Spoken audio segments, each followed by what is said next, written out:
Երջանկահիշատակ դերասան Արա Դեղտրիկյանի դուստրը Մանան Դեղտրիկյանը ինստագրամյան իր էջի բաժնում նոր հուզիչ հրապարակման էր հանդես եկել, նշելով. «Այսօր երազիս մանկությունս տեսա, մայրս առանց կնճիռների էր, իսկ հայրս ողջ էր»։ Հավելենք, որ Արա Դեղտրիկյանը ժամանակին հանդես է եկել մի շարք հարցազրույցներով, որոնցից ամենահետաքրքիրներն էլ ներկայացնում ենք ձեր ուշադրությանը։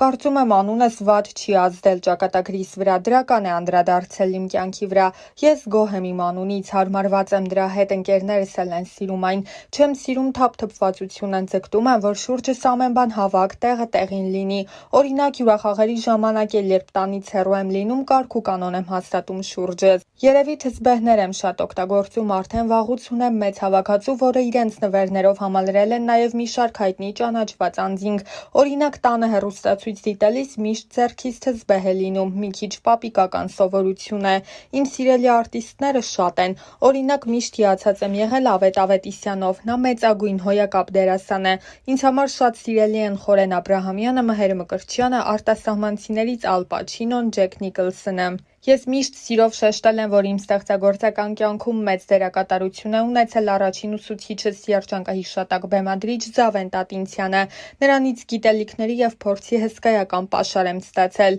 Կնոջս հետ հանդիպումը մեր դստեր ծնունդը իմ կյանքի ճակատագրական պահերից են։ Եթե մարդու ընտանիքը կայուն հիմքեր չի ունենում, դա ճակատագրական հարված է նրա համար։ Այդ առումով ես երջանիկ մարդ եմ, լավ ընտանիքը կյանքի մեծագույն պարգևն է։ Թերահավատ չեմ, մեկուսացում չեմ սիրում, նախընտրում եմ լինել ընկերական շրջապատում, շփվել հաճելի մարդկանց հետ, անհամբերել չեմ։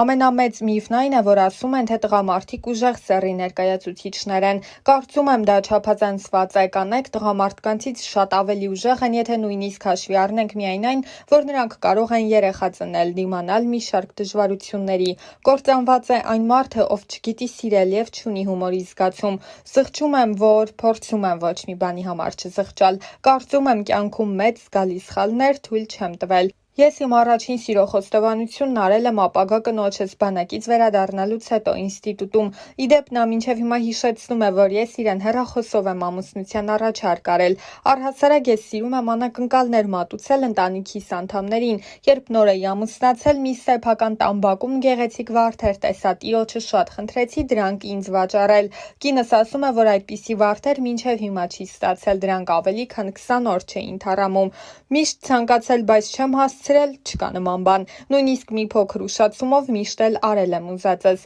Իմ սիրելի նկարիչներն են Մոդիլյանին, Վան Գոգը, Մարտիրոս Սարյանը, Մինաս Ավետիսյանը։ Եթե կյանքից հետո կյանք կա, ապա ես ռեալ եմ նայում նման հարցերին, ապրում եմ այս պահով, բայց եթե նման բան կա, ապա կցանկանայի, որ այդ կյանքն էլ հետաքրքիր լիներ։ Գաղտնիք չէ, որ Արա Դեղտրիկյանի կինը Կարինե Աճեմյանը քաղաքական գործիչ է, դեռ տարիներ առաջ խոսելով այդ թեմայի մասին դերասանն ընդգծել էր. «Իմ կինը քաղաքական մեծ ճանապարհ է անցել, այնպես չէ, որ մյուս նորաթուխ պատգամավորների նման է։ Ես կարծում եմ, այդ աշխատանքը գնահատվել է և նա իր արժանի տեղն է զբաղեցրել Հանրապետական կուսակցության համամասնական ցուցակում։ Երբ դեռ մի քանի տարի առաջ կինս որոշեց անդամագրվել ՀՀԿ-ին, մեզ մոտ ոչ մի խնդիր չառաջացավ։ Ես ինքս անկուսակցական եմ, քանի որ կարծում եմ, դերասանը պետք է ազատ լինի, բայց սատարելու եմ իմ կնոջը»։ Առաջին լրատվականի այն հարցին, թե դժվար չէ արդյոք դերասան լինելով հանդերձ լինել նաև պատգամավորի ամուսին, նա պատասխանել էր. «Պատգամավորի ամուսին լինելը դժվար չէ։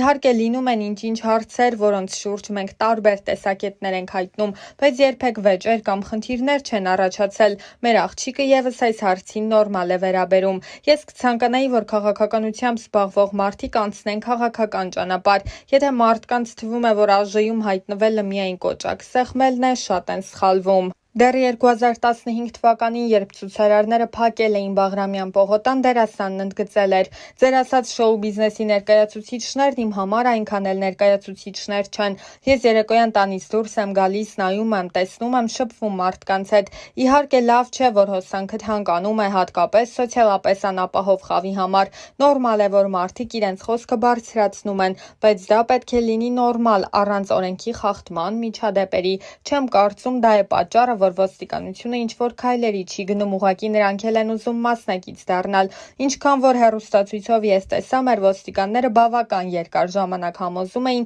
որ Բաղրամյան փողոցի այդ հատվածը բացեն եւ գնան իրենց ակցիան անեն Ազատության հրապարակում։ Նրանք չէին համաձայնվում։ Հետո նախագահականը հրավիրեց 4-5 հոգանոց պատվիրակություն, դա էլ չհամաձայնվեցին։ Հասկանում եք, այդ փողոցը երկար ժամանակ փակել, քաղաքը կտրել անցուդարձից սխալ է։ Հետո արդեն ոստիկանությունը դիմեց կտրուկ միջոցների։ Իհարկե ոչ մի բռնություն նորմալ չէ, ես նորմալ չեմ համարում։ Եթե մարդիկ են տուժում մարդկանց վրա, ուժ են գործադրում, ոնց կարելի է նորմալ համարել, չգիտեմ ինչ ասեմ։ Լավ կլիներ ընդհանուր եզրակացության գային այնպես լիներ, որ ջրցան մեքենաները գործի չդնեին։ Մեր ոստիկանությունը որոշեց այլևս ուժ չկիրառել, համբերությամբ են լցվել, տեսնեն ինչ է լինելու։ Դա նորմալ չէ, երևի սպասում են ինչ-որ ելքի։ Ես ուրիշ ոչ մի բան չեմ կարող ավելացնել։ Կարևորը, որ հավաքվածները խուժան մասսան չէ, կիրթ երիտասարդներ են, թափթփուկներ չեն, մարդիկ են, ովքեր իրենց բողոքի ձայնն են բարձրացրել։ Իմ առաջին հիշողությունների հերոսները ծնողներս են, անհնար է անտարբեր անցնել մարդկանց կողքով, որոնք առհասարակ անտարբերությունը լավ բան չէ։ Մարդկանց պետք է վերաբերվել այնպես, ինչպես թելադրում է սիրտդ, միշտ պետք է լինել ազնիվ, պարկեշտ, երևի հնացած բաներ եմ ասում, սրանք կարևորագույն որակներ են, որոնցով մարդ պետք է առաջնորդվի։ Այն ամենը, ինչին հասել եմ իմ աշխատասիրության, նվիրվածության, երևի ինձ տրված շնորհի շնորհիվ է։ Մասնագիտական առումով միշտ փորձել եմ հղկվել, հասնել պրոֆեսիոնալ բարձր մակարդակի։ Պետք չէ հավատալ մարդկանց, որոնք գիտակից ադեկվատ չեն։ Այն մարդկանց կարծիքն եմ հաշվի առնում, որոնց մարդկային տեսակը բարձր եմ համարում։ Չգիտեմ, դա պետք է մտերիմներիս հարցնել, թե արդյոք ունեմ բնավորության մի գիծ, որի համար մտերիմները միշտ ինձ մեղադրում են։ Իմ համառությունը կարող է հաղթել, բայց ճիշտն ասած ես այդքան էլ համառ չեմ։ Տարօրինակ սովորություններ առանձնապես չունեմ։ Հստակ չեմ կողմնորոշվում, բայց հաստատ ինձ մի բարի մուլթերոսի եմ նմանացնում։ Ես ոչ մի բանից կախում չունեմ։ Միշտ հնարավոր է լինել սիրահարված։ Ես արդեն 33 տարի է սիրահարված եմ,